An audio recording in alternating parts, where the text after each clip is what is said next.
Tuesday is the day we finally, maybe, come to a conclusion on the campaigns. Gosh. Aren't you excited? I don't know. Are you, I don't know if I stay excited. have you guys been inundated with Yes. any kind? You have, Francis? We talked about this last week, or 2 weeks ago, about the internet. You're getting stuff sent to you, Sally. Mm-hmm. Oh, yeah. Really? Yeah.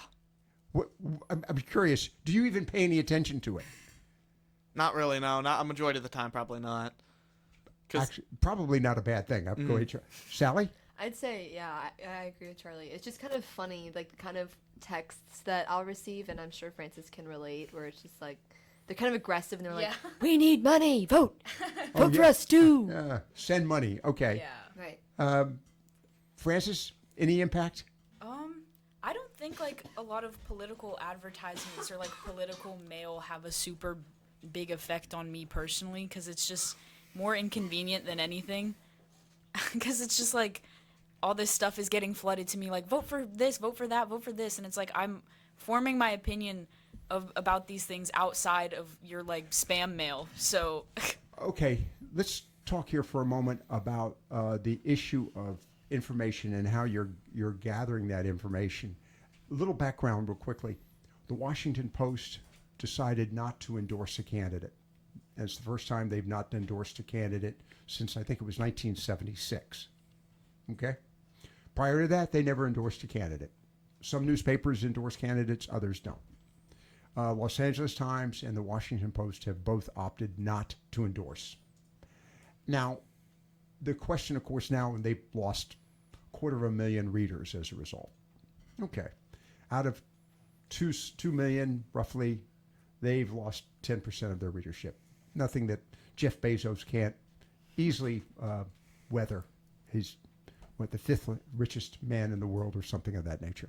But my question goes to the source of information that you can rely on, and here's the important story, that you and your peers rely on, and what are those sources of information? And I'll start with you, Sally, since you want to get into journalism.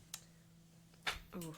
Okay. Well, I think, honestly, the most I hear about politics is from my family. Okay. My dad is very involved in politics, and I take what he says with a grain of salt sometimes, just because I He know. just called me to say that. No. Oh my gosh! He did not. I didn't say that. But I get a lot of my information from him. But of course, if there's something that he says or something that I hear that I'm interested in knowing more about, then I'll do my own research. And I think Francis and I, or maybe it was Ella, one of us brought it up that we've all taken AP Government, and our teacher gave us this template for non-biased news sources. So usually when I'm looking to check my facts, I'll seek one of those instead of one that I know is going to take a certain stance, such as like, Fox or CNN or something like that. Right. Okay. Francis? And by the way, I'm going to get back to sources in just a moment. Francis, let me hear from you. I think I'm in a very similar position as Sally. My parents are definitely very open about their political stances. And I also try to take what they say with a grain of salt because, they're very set in their ways. But they have the keys to the car. That's true. That's true. I have to be careful. But yeah, I think a lot of the times what I see is they are very fond of one particular news source. And, I'll try to, like Sally said, every now and then look at different sources that might have, like, more context for something or have, like, a full... Like, if it's, like, a clip of a speech or something, I'll try to find, like, the entire thing every now and then because it's very easy to misconstrue something just based on a few seconds of... This leads to another question I hadn't even thought about until you said that a moment ago. Charlie, your thoughts on that? And I'm curious about your peers, too, where they go. But go ahead, Charlie. Well, for my parents specifically, it's kind of the opposite. Well, I don't really know about your mom necessarily, but is your mom like really more politically involved than? Oh no. Yeah. Okay. She's not. Yeah. Okay. Then I have to feel safe in saying that it's kind of like the opposite. My mom's feels like a lot more politically involved than my dad. Now, and she'll talk a lot more about it than my dad will. Now, sure, my dad does have certain beliefs in certain things, but I feel like my mom's a lot more vocal about what she likes, what she doesn't like, etc. Okay, so what I'm hearing, and would you all agree to this, that the parents play a key role, even not, and obviously in your lives, as you've said a few moments ago, but in the lives of your peers? Would you say that's pretty accurate? Yes. Oh, that's important. Okay. All right. The question then goes to the issue of context. You used that term a few moments ago, Francis, and here's my question. Do you feel compelled to look for more information, or do you sort of, let me explain what the background for my question. I would assume that you guys basically, sorry, throw that at me. I would assume that you guys, meaning your ilk, all of you, the juniors and seniors, are kind of disconnected from the political scene. Am I misconstruing that? Am I wrong in that opinion? Well, why just juniors and seniors? I picked juniors because you guys are in the target for being able to vote. Okay, that this is your initial voting opportunity.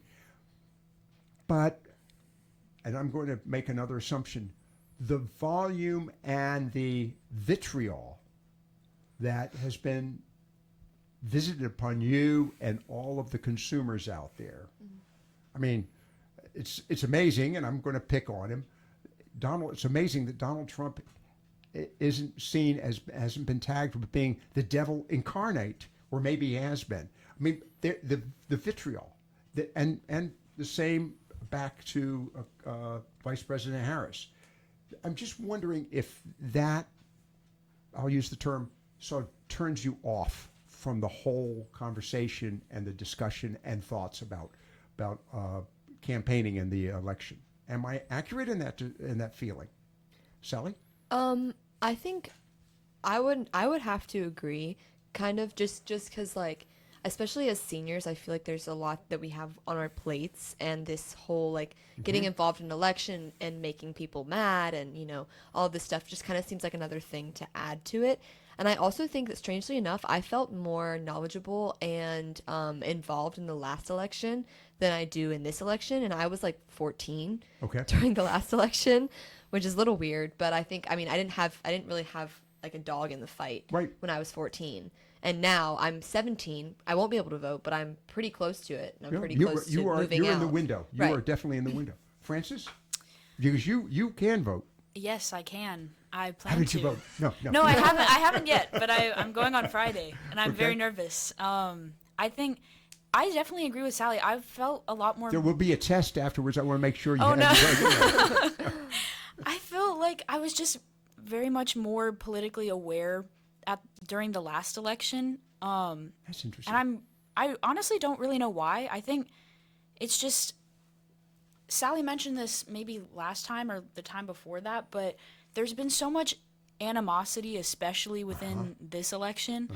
And I definitely agree with you. All of that has like turned a lot of younger voters, especially, away from that. Even me, because I felt very apprehensive like leading up to this, because I was like, I'm not really in favor of what's going on either side with all of this. Like, you used a term earlier, and I want to go back to that issue of context. Charlie, your thoughts on this as he prepares to yawn. It's been a long day. Yeah. But I don't know. I mean, as I'm not, Are you able to vote? No, I'm not. Okay. Yeah. Do you find it of interest at this point? I mean, specifically other than just casual conversation. But besides casual conversation, I more so listen to what a lot of other people say. Like, my brother and my mom will usually talk about politics, and I'll just kind of sit there and listen. But I'm not, like, a lot of my peers are pretty interested in it. A lot of them are a lot more politically. Are they wearing any swag or any political, or is it even allowed on campus? There's some Okay, There's so some bumper stickers and whatnot. but not like but flag that's wearing. it. All right, that's interesting. Okay, that strikes me as relatively low key. Yeah. Mm-hmm. Okay. Back to the comment you said earlier, Francis, context.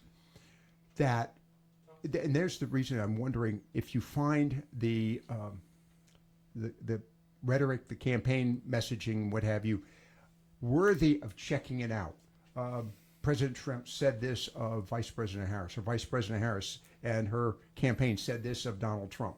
Is it worth finding out? Is it worth the time to go chase it down? If you do, where do you go to chase it down?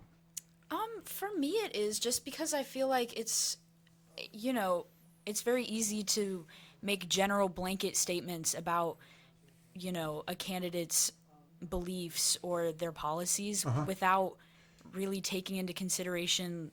Here's a thought on this one, Francis. Would it have been beneficial? And I'll go back to your description earlier, Sally, about your AP Gov, a government class, advanced placement government class. Your instructor gave you some websites or sources for unbiased coverage. Mm-hmm. The question I go to you on, Francis, is would it be beneficial for high school students to have, I'm sensitive about saying a club, but a group of, hey, we're all able to vote. We're going to create this conversation group to vote, just prepping us for the opportunity to vote, and carry on a conversation so that you feel comfortable going into the voting booth. I'm sympathetic to you, and I'm going to put you on the spot.